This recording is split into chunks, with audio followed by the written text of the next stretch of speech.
Bonjour à toutes et à tous, nous allons voir aujourd'hui une nouvelle version des requêtes, enfin, une nouvelle version, une, une nouvelle évolution des requêtes qu'on appelle les données hiérarchiques. Pour ce faire, je vous ai mis à disposition un document qui s'appelle les données hiérarchiques, révision 3, un fichier Word.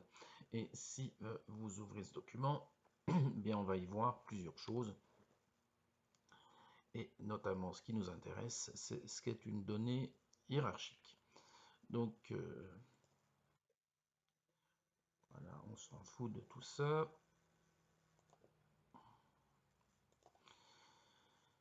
Allez, loin cette merde-là, on n'a pas besoin de cet outil de navigation. Et qu'est-ce que c'est que des données hiérarchiques? Ben, dans la vie de tous les jours, des données hiérarchiques, ça pourrait être ce qu'on appelle une nomenclature. Par exemple, ben, on décompose une voiture. Une voiture, elle est composée avec des portes. Une porte, dedans, il y a des vitres, il y a des serrures. Dans les vitres, il y a peut-être une protection plastique, des vis. Dans les serrures, il y a un cylindre, des billes d'acier, des vis, etc., etc. Donc on voit qu'on a ici une sorte d'arbre, une hiérarchie. Donc pour créer cette hiérarchie, ben, si on prenait l'exemple de la voiture, ici on aurait donc des composants qui composent la voiture, les différents éléments. Il y a un PK composant, un FK composant, le nom du composant, et chaque composant compose ou est utilisé dans un autre composant, dans 0 ou un autre composant, raison pour laquelle ici la contrainte de clé étrangère fait référence à la clé primaire. On est dans ce qu'on appelle en modélisation Meurice une relation réflexive. Donc on pourrait donc maintenant introduire nos données. Ben, par exemple, dans la table composant, on introduit une voiture, mais elle ne compose rien du tout. La voiture, elle est là en tant qu'entité totale, puis c'est pas un élément d'une autre entité. Par contre, la porte, elle compose la voiture. On voit que porte avec le numéro 2, c'est-à-dire sa clé primaire, fait référence à voiture. Les roues font référence à voiture. L'habitacle fait référence à voiture, etc. Puis maintenant, si on continue encore, on met un sous-niveau, eh bien, on voit que on a comment ici une vitre, et la vitre elle compose le point 2, le 2 c'est la porte, la serrure, le point 2 c'est la porte, la jante elle compose la roue, le point 3, et ainsi de suite. Et on peut mettre toutes ces données dans la base de données. Et ben, moi je vous invite à vite passer ça et puis à créer ça rapidement dans notre base de données. Donc je me connecte en élève et je crée cette table et je vais rapidement lui rentrer les données que je vous ai fournies dans le comment ici dedans. Donc on va introduire la voiture. J'aurais pu vous donner un script complet, ça aurait été plus simple, mais voilà, c'est comme ça, on va faire avec.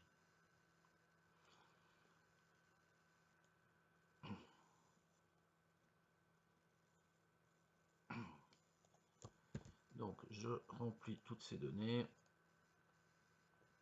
Ah, qu'est-ce qui se passe? J'ai violé, il y a eu un petit problème. Insert into composant vis, insert into this protection, j'ai dû faire un... Alors, jusqu'à insert into composant value 9.3 vis.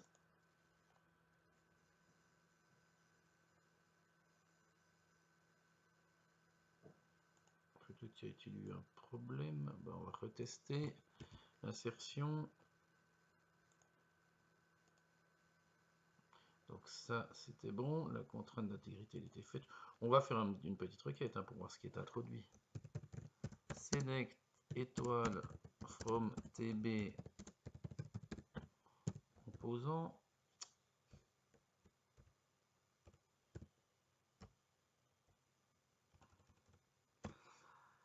Donc 1, 2, 3, 4, 7, 8, 9. Ah, il me manque le 5, 6. J'ai dû oublier quelque chose. C'est ça.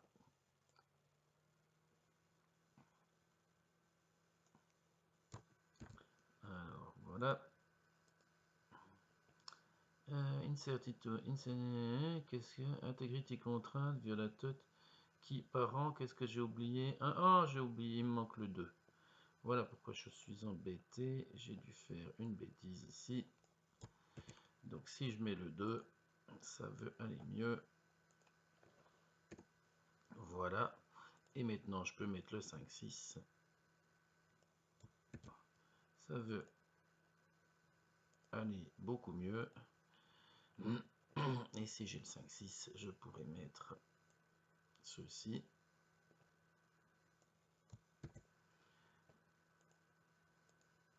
Voilà. Je valide.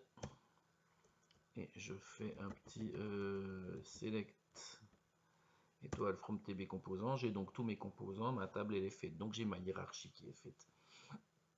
Donc on est content. On peut donc maintenant utiliser cette hiérarchie et la questionner sous forme hiérarchique. Et vous voyez, la questionner sous forme hiérarchique, c'est ceci. C'est ce type de requête.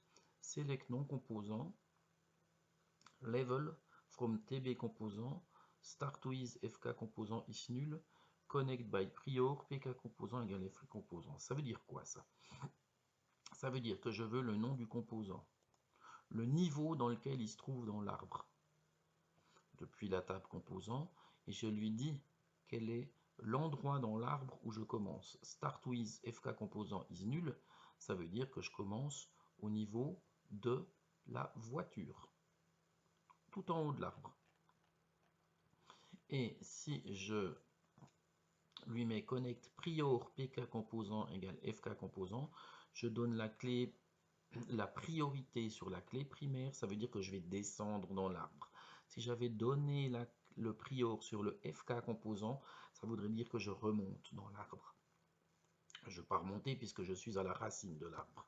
Donc si je fais ça maintenant, on voit que ici, le premier niveau, c'est voiture. Le deuxième niveau, c'est les portes. Troisième niveau, vide, protection classique, etc. Et il nous met tous les niveaux. Alors on verra comment on utilise ce level de manière un peu plus intéressante pour pouvoir faire des choses un peu plus graphiques simplement dans les requêtes. Mais ça, c'est le principe.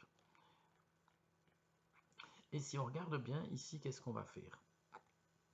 Ce level, je vais y faire 3 fois level. Donc celui qui a la racine, c'est level -1, 1 -1, 0 x 3, 0. Il mettra 0 espace devant.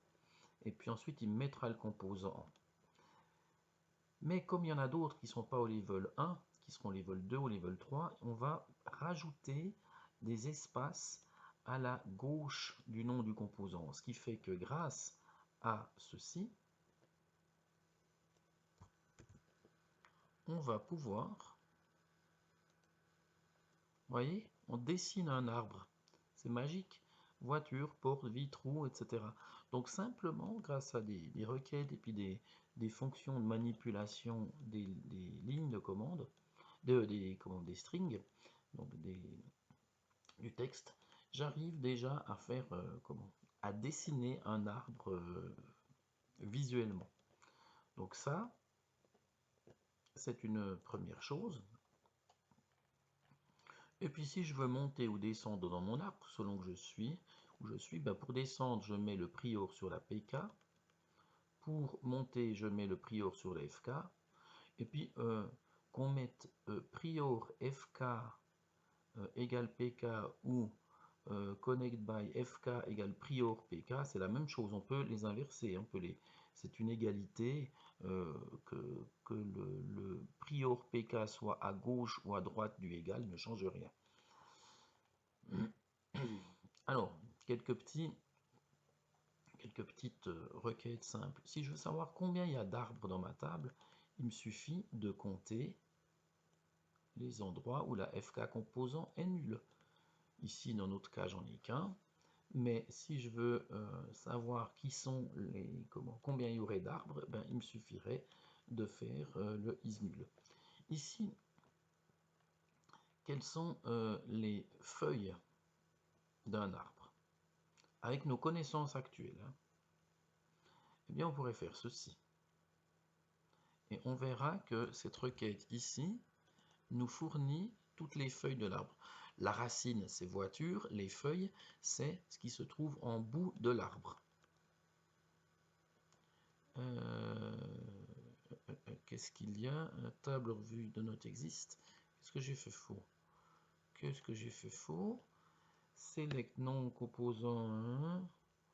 Not in select composant 1. Composant is nul. Pourquoi est-ce que j'ai un problème ici? Il faut un petit peu que je regarde. Alors, from TB composant. Ah, mais j'ai TB composant avec et sans S. C'est pas très intelligent de ma part. C'est avec S. Excusez cette erreur. Voilà.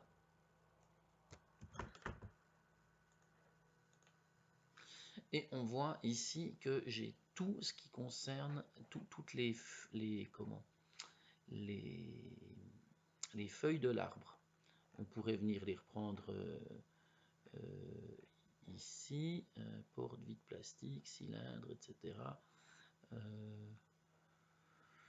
Alors, protection plastique, vis, billes d'acier, vis, mais protection plastique en est une aussi.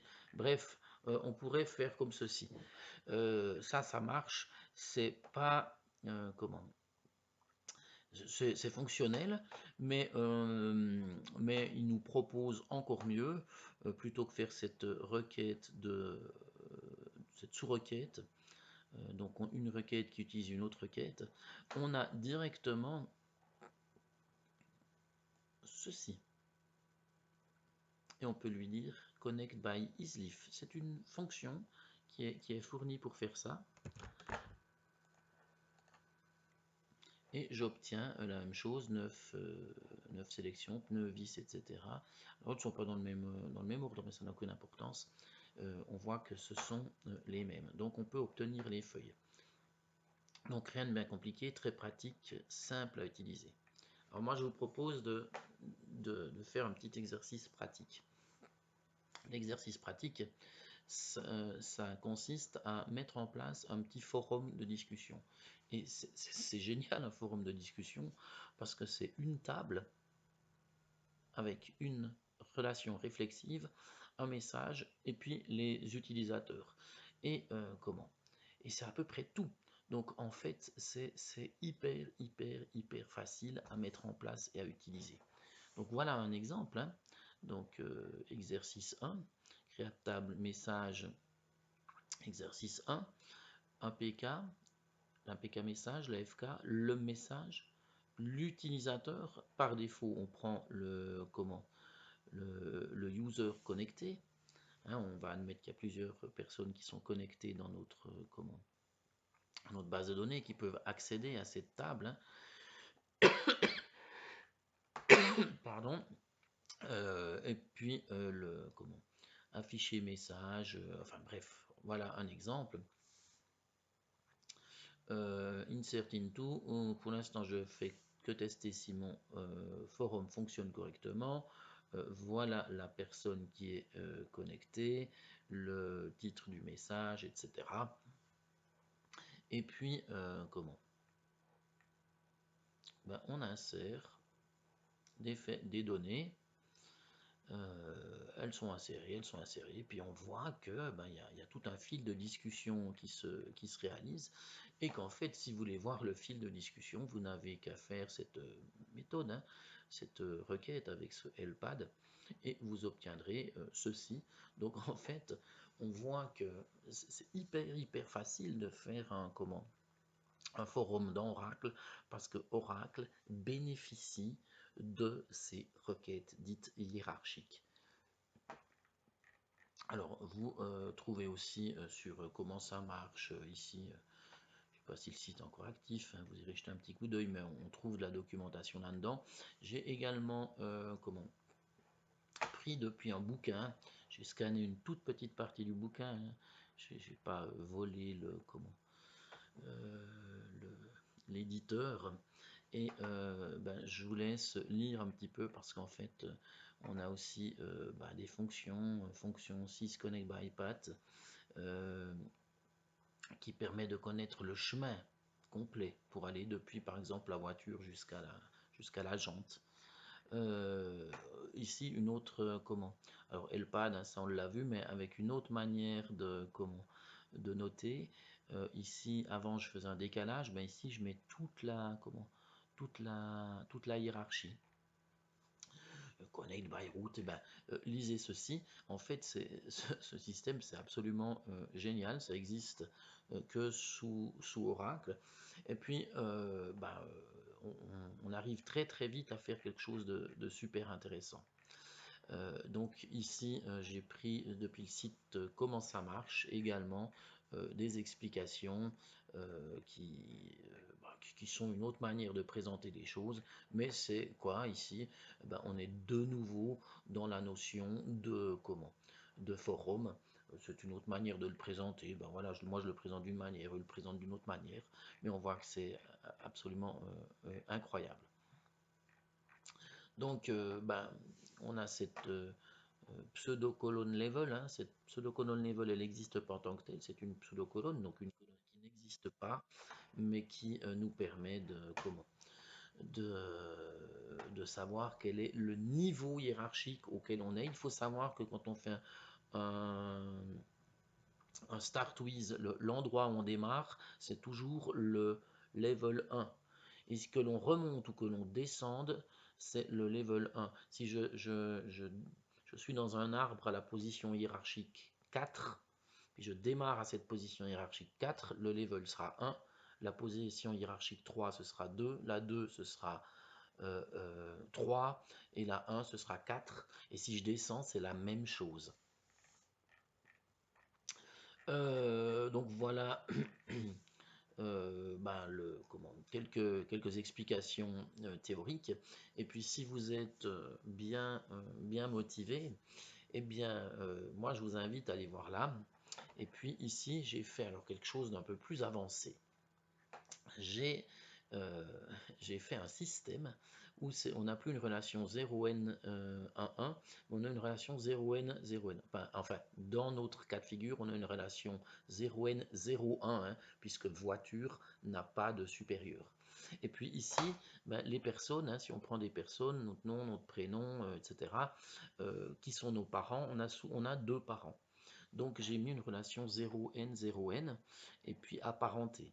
Et puis dans cette table associative TB parents, il y a vers le parent et vers moi. Pourquoi? Parce que j'ai naturellement deux parents. L'utilisation de la clé vers-père est valable pour désigner les parents, aussi bien le père que la mère, hein, dans un arbre généalogique. Euh, donc TB vers père, c'est vers parent. J'ai fait une erreur. Voilà, vers parent. Et vous avez naturellement, en tout cas biologiquement, un père et une mère. Vous me ferez grâce des cas spécifiques où on ne connaît pas les parents, où il y a deux mères pour une raison XY ou deux pères pour une raison XY. On va prendre un cas dépouille traditionnel pour faire cette démonstration.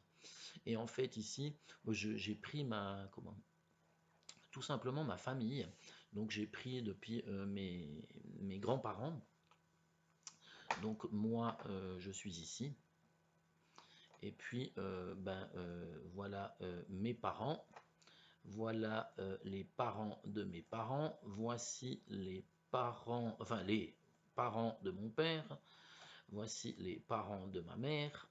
Et puis ici, j'ai également mis mon frangin, la femme de mon frangin, les gosses de mon frangin, mes gosses, etc., etc. Donc voilà, j'ai fait un petit peu mon arbre hiérarchique.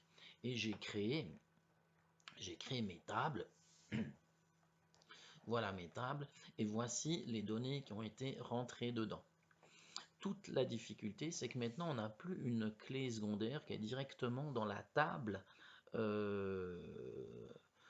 elle-même, dans la table parent, puisqu'on a une deuxième table dans la table, pardon, excusez-moi, j'ai une bêtise, dans la table, dans la table des personnes, mais en fait la clé secondaire, la clé étrangère, elle est dans la table parent. Donc, qu'est-ce que j'ai dû faire? J'ai dû simuler sur la base de ces deux tables, une table comme si on était dans le cas d'une table, avec une clé réflexive. Donc j'ai fait une vue, et j'ai fait une vue de cette manière-là.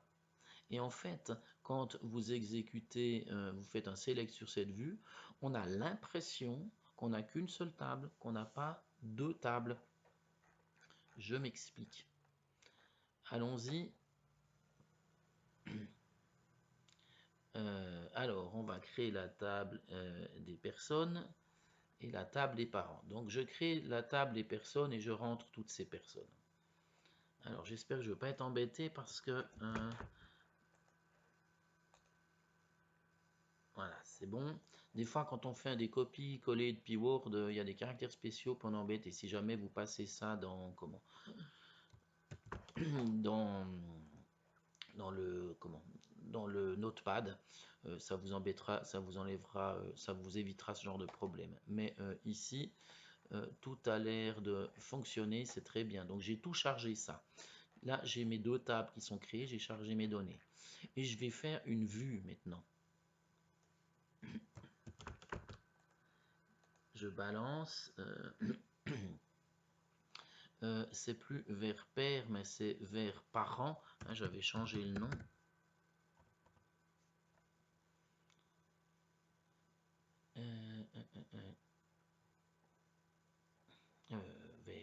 Vers parent. Ah, vers parent. Alors, oui, parce que j'ai changé, hein, pour rappel. Ici, j'avais mis dans la table associative vers parent et vers moi. Voilà. Donc, est-ce que ma vue maintenant fonctionne? Vers père, non, c'est vers parent aussi. Hop, hop, hop, hop, hop. Où est-ce qu'on était? Alors, création de la vue, vers parent, vue père, SPK père, non père, pré-père, vers parent, from TB personne, TB parent, vers moi. Alors, on va déjà faire le select.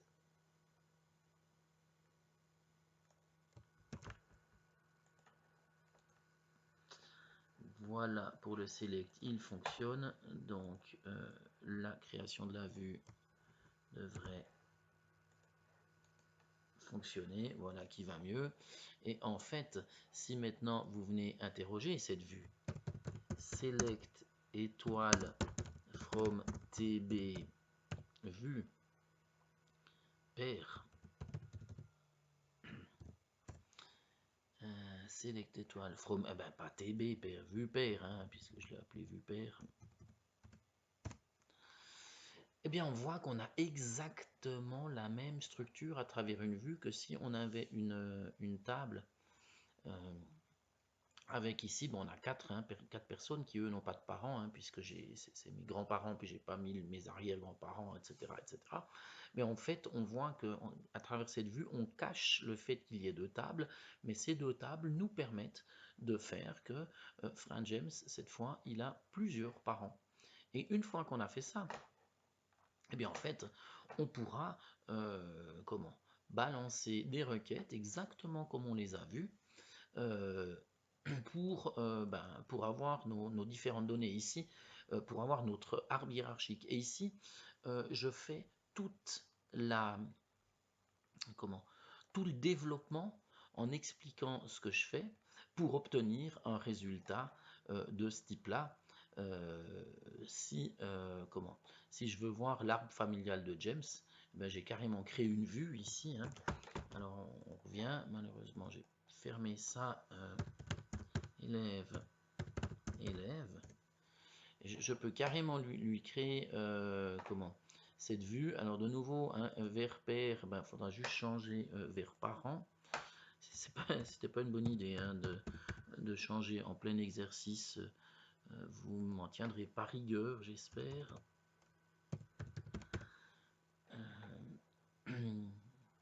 Voilà.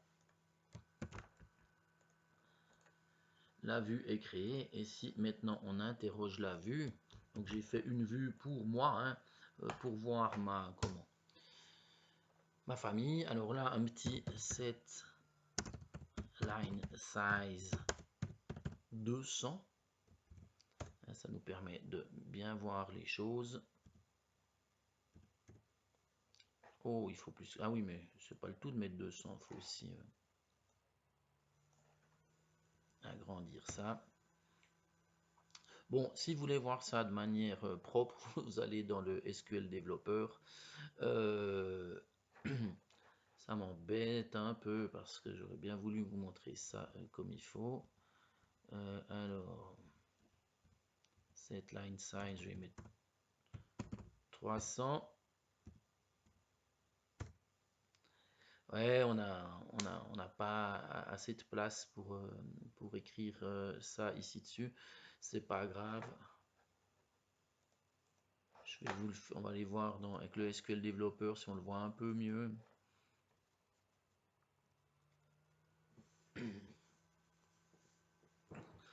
Et puis, en fait, là, si on regardait bien les choses, on verrait qu'il y a mon arbre généalogique perso qui est là-dedans. Et en fait, on devrait voir un truc du style où moi je suis ici et naturellement je me suis. Alors j'ai fait un petit calcul ici où j'ai mon level 0. Mes enfants, mes grands-parents, mes parents, mes grands-parents. Et en fait, j'arrive à faire quelque chose qui me permet de visualiser toute ma descendance et tous mes ancêtres. Donc j'ai fait quelque chose du style recherche généalogique.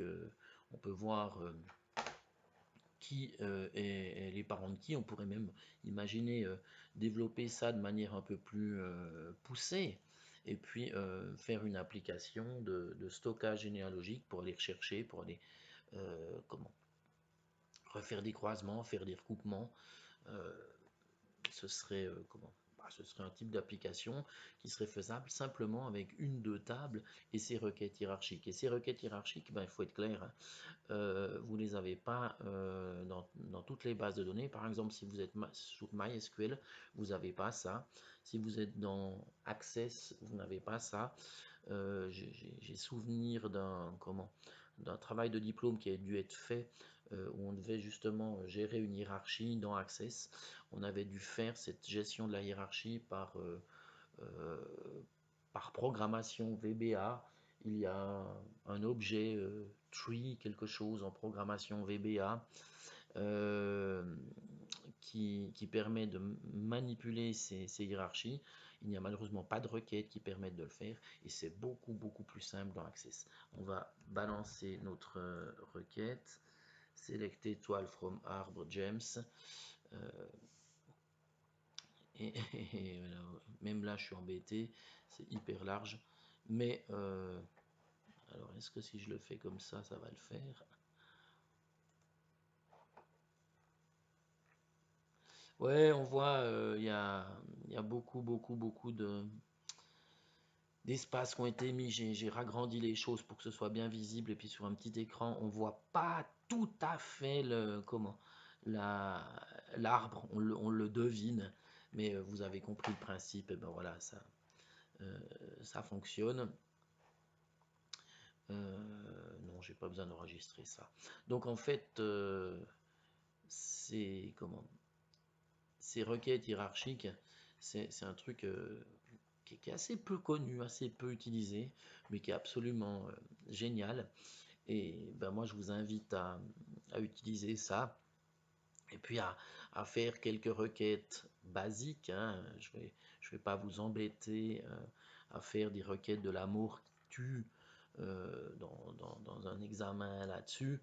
Mais si je vous dis qui sont les petits-enfants d'André, bah vous devez être capable de me dire qui sont ces petits-enfants simplement en disant, bah voilà, je fais une requête hiérarchique et je mets une contrainte, hein, where level égale 2, 3, pardon, les petits-enfants, hein, puisque André, il serait au level 1, les fils ou les filles d'André seraient au level 2, et les petits-enfants seraient au level 3, donc on met une clause where, et puis bah, on a simplement trouvé ça.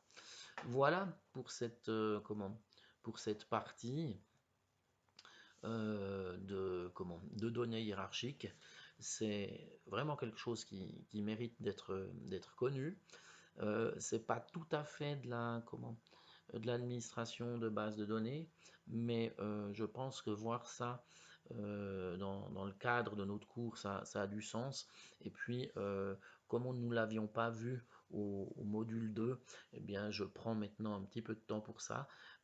Regardez ça, faites quelques essais, et vous verrez que c'est très facile à utiliser et que c'est un système qui peut parfois vous rendre service et qu'il faut vraiment utiliser, et puis pas s'embêter à faire de la programmation de la mort qui tue pour aller savoir qui sont tous les ancêtres de telle ou telle personne. Voilà, j'ai terminé pour cette partie et nous nous retrouverons pour une autre capsule vidéo un peu plus tard. On arrivera pour la dernière, hein, puisqu'on est gentiment au bout de notre programme, et puis on se retrouvera normalement pour deux fois non plus en vidéo, mais directement en cours pour préparer les examens. Bonne journée à toutes et à tous.